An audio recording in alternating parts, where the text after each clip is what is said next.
Jeg hedder Jytte Nielsen, og jeg er ansat som forskningsbibliotekar og specialkonsulent på Kvinfo, og det betyder, at jeg arbejder i Kvinfos bibliotek, hjælper brugere, køber bøger, skriver artikler osv. Okay, tak. Og hvad er det, I gør for at hjælpe undertrykte kvinder? Jamen, altså, man kan ikke sige, at vi gør noget direkte for at hjælpe undertrykte kvinder. Det vi gør, det er, at vi ved at have et bibliotek og et stort site, formidler viden om køn og ligestilling i Danmark og i udlandet. Så vi stiller den viden, som andre producerer, til rådighed for vores brugere. Og hvornår blev biblioteket så grundlagt? Biblioteket, altså ideen til Kvinfo blev grundlagt faktisk allerede i 1964, men man kan sige, at biblioteket blev først for alvor etableret i 87, altså i 1987.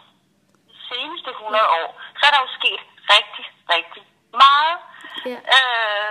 Men der er jo stadigvæk nogle store ligestillingspolitiske udfordringer, blandt andet på ligeløn, ledelse, kvinders repræsentation osv. Så der er en lang række problemstillinger, og der kommer hele tiden nye til. Organisationer for at hjælpe kvinder.